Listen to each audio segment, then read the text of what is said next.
So we've done Southwest. Let's move to the Central, and the Milwaukee Bucks is where we're going to start because they went 4-0 this week. They are currently at 21-13, and they are right on the heels of the Sixers and Nets at the top of the Eastern Conference. How's Lasky? 21. Yeah, so they were 15-8 since we last spoke, and so the in the last 15 games. So let's take it back to the last 15 games. They won 5 games. In a row. They lost 5 games in a row. Now they just won 5 games in a row. So I mean, you love to see that sort of consistency. It just works very nicely. You love to see it. They were 15-8 last time we spoke, and now they're 21-13. So they went 6-5. So that's been part of the 5-game lose streak, 5-game win streak. And as Alex said, they're 4-0 this week. So the Bucks had a really tough time in the last 10 games with the 5-game losing streak. They lost back-to-back games against Toronto, which was really disappointing. I mean, we've spoken previously about the fact that there's a lot of back-to-back games against the same opponent, and usually in the second game, it's a lot tighter and the other team tends to win. That didn't happen for Milwaukee. The one positive factor was that Drew Holiday was missing for those 5 games, and he came back, and his comeback also related to the Bucks winning those last 5 games. So that's a good point at least. So the losses, as I said, back-to-back games against the Raptors, and they also had a tough loss against the Suns and the Jazz.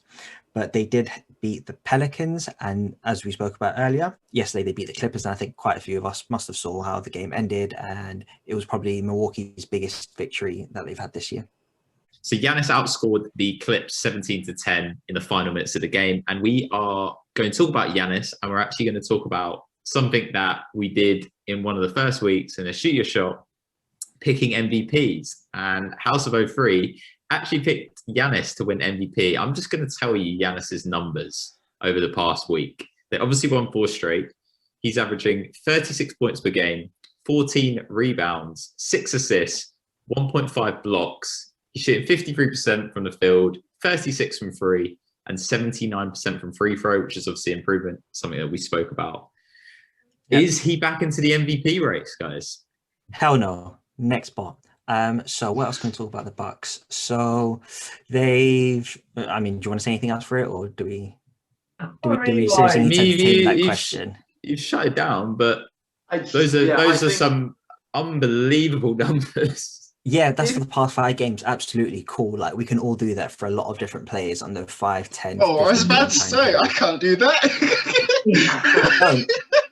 36, 14, and 6. Yes, Alex. Yes, cool. He's but on an absolute mission. I mean, look, if he continues this and drags them to the top seed in the East, you have to ask, but that's the only way he gets any sort of narrative going.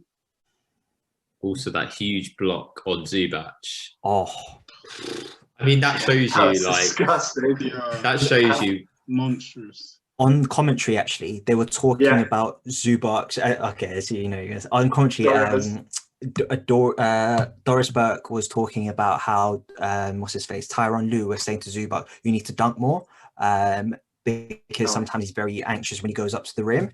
And And what Ty Lue did is that he brought in tape of his time in Nebraska. And I'm sure if you've seen Ty Lue, he's not exactly the tallest, but there was tape of him dunking in quite a few games. And it's like, look, if I can fucking do it, you can fucking dunk as well. So when you get to the rim, dunk. And I think Giannis must have got the memo and be like, "No problem, I will show you." Bang. Yeah, that was. Is he from Russia? I couldn't really do a Greek one in it, so I just put a generic European. Sixth man, host of bad accents. Okay, we'll speak up the Bucks. They are leading the league in rebounds per game at 48.5. Ed, I want to speak to you. Is this an underrated stat? Because I think rebounds aren't really valued enough. Yes, and I would agree with that, because when I do watch a game, there are rebounds, but then there are proper rebounds. What I mean by that is that there's rebounds when you've got 5 teammates around you and okay, one of you guys are going to get it. I prefer those rebounds when it's 2 other opposing defenders and then you sort of get it amongst all that chaos. And I don't know if there is one, but I need to find a proper rebound stat, or I don't know, a stat where it compares your rebounding to where the opposition is around you, because some teams obviously game plan is, okay, we need to get back on defense. We can't allow any transitional buckets so they won't crash the boards. So I think maybe I need to do a bit more deep dive into that point in terms of the Bucks rebounding, but whenever I see a strong rebound, I think we all understand what a strong rebound is. I like to see those. Also, you're talking about strong rebounds. Pat Bev had a ridiculous rebound in the game. You want to see an evidence of that? Evidence of strong rebound. That was it. Scrappy play. Let's move on from the Bucks and let's talk about teams that have also another team that's had a positive record this week. Last time we spoke about the Cavs, it was pretty dire. Lancashire Lambert, you were not in a good place, but they've gone 3-1 this week. They're 13-21 overall. They did have a big losing streak beforehand. How are you feeling about the Cavs? Okay, so the last time I spoke about the Cavs, they just lost 3 games versus the Clippers, and then the Bucks, and then the Bucks again. So that had followed the odd win against the Timberwolves and the Pistons. And I said the Cavs are slowly turning into this team that everyone thought they would be. Win the games they win the games they're supposed to win, and lose the games they're supposed to lose. So what do they do following those 3 games that they lost? Okay, so they lost against the Suns, yeah. Nuggets, yeah. Blazers, Clippers, Warriors, Nuggets, and the Thunder. Probably the Thunder is the only game you could have put them down as a chance of winning. Fair enough. Then they break this 10-game losing streak by beating the Hawks. No offense to the Hawks, but you kind of mark that down as one that they probably win rather than the other games in those 10.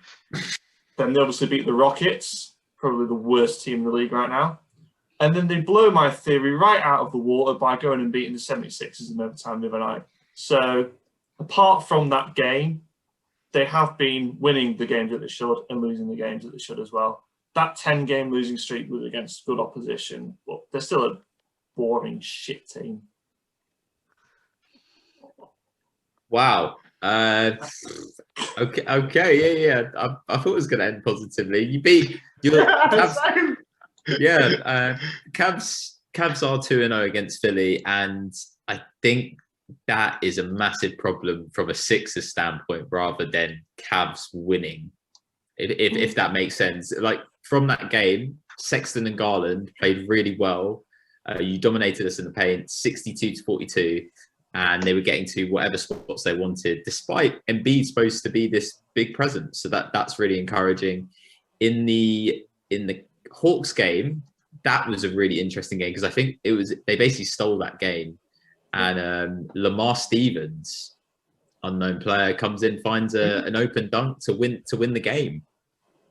Matt, I don't know what you think about that performance in terms of the Hawks. Yeah, that just came out of nowhere. The Hawks, really did throw it away. I think Trae Young missed a layup with about 10 seconds to go. And the Cavs, this Stevens guy, there's an open lane. He just drives, gets the dunk in with 4 seconds to go. And then the Hawks don't have any timeouts left, so they try and rush it up the court to try and get the winner, but they can't find it. But yeah, and then they also followed that up with a win against the Rockets, which is a nice win again. And yeah, that victory against the 76ers, nice win in overtime, did feature a Ben Simmons 3 at the end. Oh, no, I'm not having that. I'm not having that. That does not count. He's taking it to just jack up something, and people are like, oh, he's made a 3. No, it doesn't matter. It was pure, wasn't it? Bray, it's a garbage time 3, and people are like, oh, he's hit another 3. No, Ben Simmons is playing really well, but yeah, go on.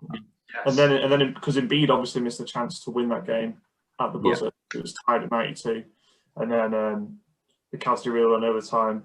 But I was having a look at some stats about the Cavs, and I've obviously previously spoken about their scoring. They do have the lowest points per game in the league at 104, and they're in the bottom 5 for 2-point percentage, 3-point percentage, and free throw percentage. So it's pretty dire. But one thing I did find interesting, and I don't know how you can explain this. Someone please explain to me this if they can. So they rank 2nd in the league for offensive rebounds per game, but they are 2nd worst for defensive rebounds. How the fuck does that happen? That just means they can't shoot. So So they get a lot more opportunities to grab their own misses, basically. You would expect them to, at least considering the size of their team, to be better than 2nd worst in the league for defensive rebounds, considering they're literally built out of centres. I mean, you say that, but defensive rebounding is much more of a team thing.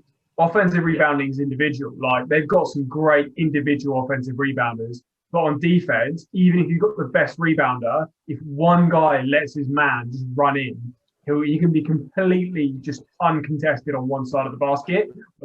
Matt, can we talk about a Cavs player who's not currently playing at the moment? That is Kevin Love. Kevin Love is supposed to return after the All-Star break because he's out with a high-grade strained right calf. So, Matt, do you think they're going to trade him straight away? Or, is he going to be a buyout option? Or does he stay with the team? I don't really think there's much of a space for him in the team, considering look how well Jarrett Allen's doing at centre. So I think I wouldn't be surprised if they do trade him, given that he's Kevin Love's only played 2 games this season anyways. The other thing is that he's only, I'm right saying he's 30, 31, something like that. So it's not like he's too old at all either. But I think it's probably just the pure performances of Jarrett Allen that's probably going to keep him out of the team. Because Jarrett Allen probably has been the one, alongside obviously Colin Sexton, of course, the one big positive out of Cleveland's season so far.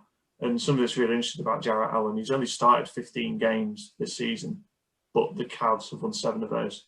So they're 7-8 when he starts, but he's been 13-21 overall. So they're definitely a better side when Jarrett Allen is in that starting 5.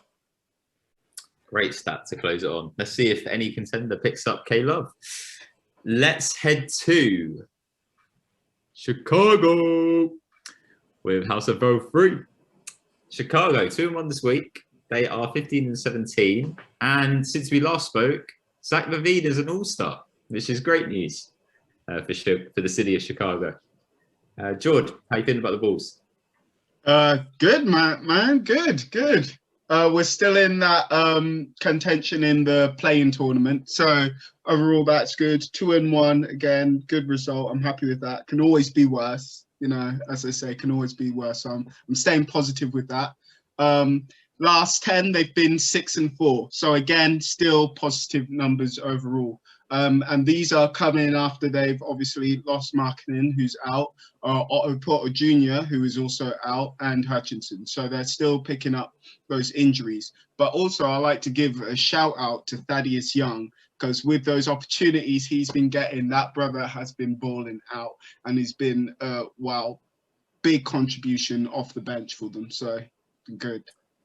There was a really cool video with Zach LaVine, how they announced him becoming an all-star, and basically people surprised him on camera. So he had his family, his friends, and one of them was Thaddeus Young. And Thaddeus Young went on the camera. He was like, all-star, you deserve it. And then what was really cool is he's like, we've still got to reach our second goal, and that's the playoffs. And I was like, that was really cool. Thaddeus Young, 12 points per game, 6 rebounds, 4.4 assists in just 25 minutes. George, can you emphasize how huge he's been for this team? Is he in the top 3 for 6th man of the year? Overall, like I said, I think so.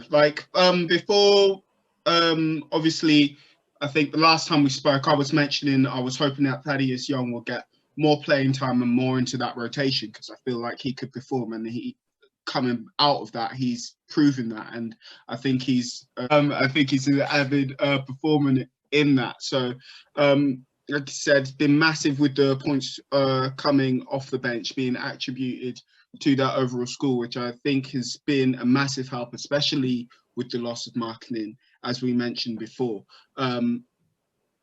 So much to the point where the scoring isn't as much as an issue is what I was most worried with when obviously Markkanen went out. So yeah, he's been a massive help for them on that end. Yeah, and also another player that I'm really impressed with on the Bulls is Patrick Williams. He starts every game for them, and he's putting up reasonable numbers. There's no real expectations, so you're trying to assess where does he compare up with the rookies. But whenever I look on the box score, like in the Rockets game, he had 14 and 7, and then he had 13 points against the Timberwolves. These are really good outputs, that maybe we just need to find some consistency. Is there any other player from the Bulls that you maybe want to shout out or sort of criticize? the one which I would like to shout out would be Kobe White for his last performance in their last game, which was against the Suns. Even though it was a loss on that, and it came close in the overtime periods, I believe it was that.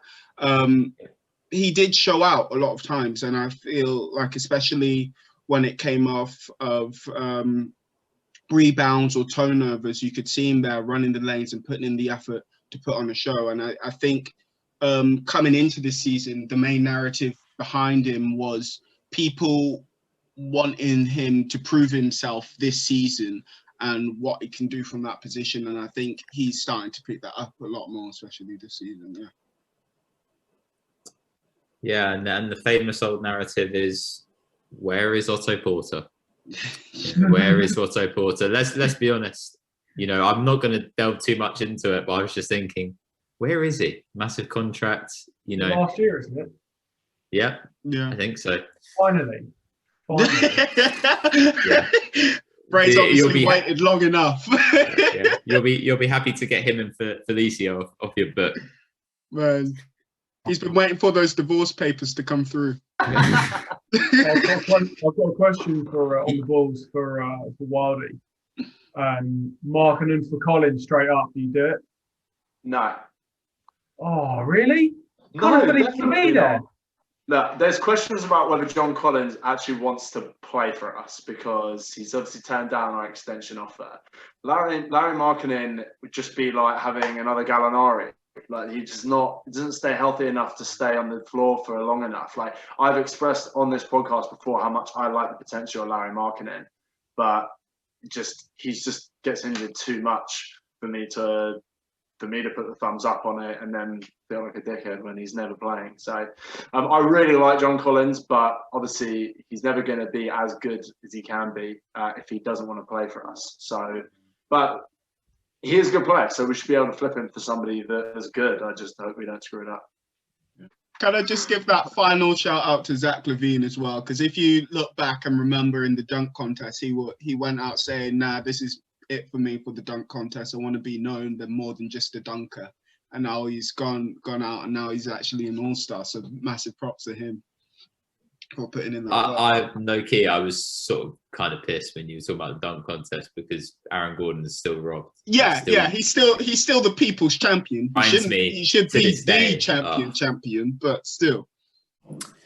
The Pistons, 5 games this week. A lot of games, a lot of research for me to do about Detroit.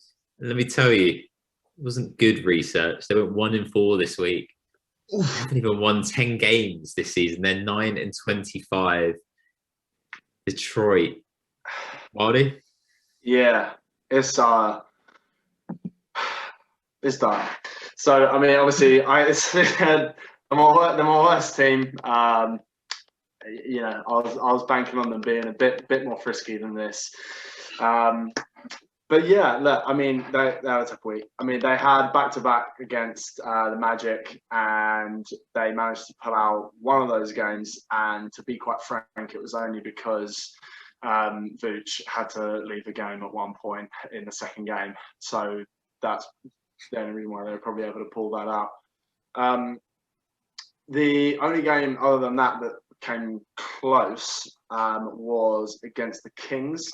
That was actually like a really good game, like right up until the end.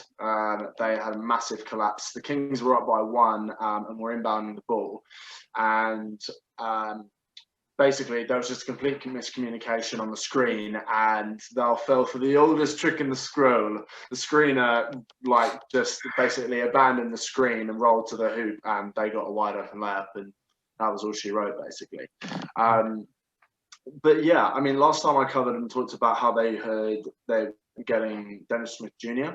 Into the lineup, which I thought was a really nice move for them, because he was somebody who was, you know, down and out with the Knicks and was requesting to be playing with the G League, as Ed reported on when he was covering the Knicks a few weeks ago. And yeah, I mean, he's come in and he's fit in really well.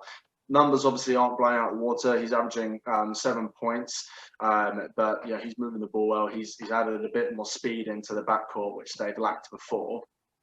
So I'm really liking what he can be, and the fact that he's really gelled this well with them. Obviously, it's not resulted in a whole lot of wins, but you know, it's just nice to see that they're sort of looking in the right direction now. They're picking up some guys, basically.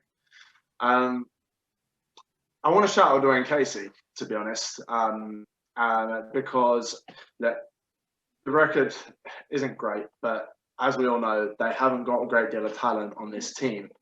But they rank 16th in assists, and I you know, big work, whatever, right? But 16th in assists when you have that little scoring talent is actually really good. And so that means that there's 13 teams below them on the assist count, and out 11 of those teams that are below them score more than Detroit. So that means that with less opportunity to score, they're getting more assists than 11 other teams. That only comes down to coaching and the system that Dwayne Casey puts in. And I mean, I think, you know, he has a nice history. He did a really good job with the Raptors and moved on, and now with Detroit. I'd like to see them keep him on for when this rebuild starts to excel. I hope that's part of their plans, because I really like. I think Dwayne Casey's doing a great job, and has always been well in the jobs he's had, basically. Another spotlight guy, though, I've talked about him before on this, is Josh Jackson.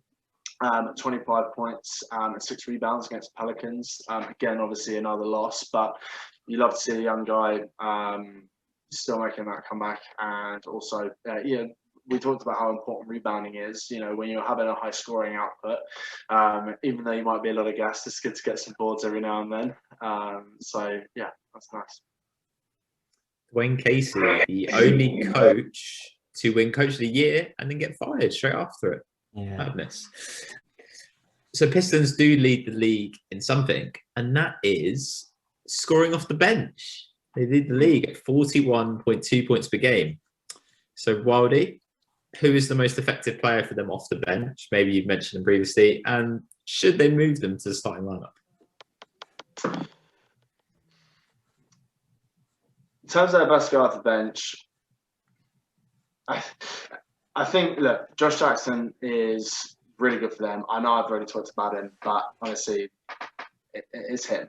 I think that he has the best impact for them. Whether they should move to the starting lineup, I think at the moment, I've talked about it previous, in that with all the young guys that they have, they're having everybody earn their minutes and coming onto the floor and who they should have, basically. So I don't think that whether they're starting or they're not isn't a really big deal on a team that is winning so few games. This is all about just developing and finding out who they think is the best players and who they want to keep moving forward, so that when they do add more talent, they're going to have to sift out the guys that they're not so keen on, basically. So ultimately, I think that they could move to the starting lineup. I don't think it will make an ultimate. I don't think ultimately it will improve the winning percentages of the whole team. But yeah, that would be my pick. Let's close out the Central.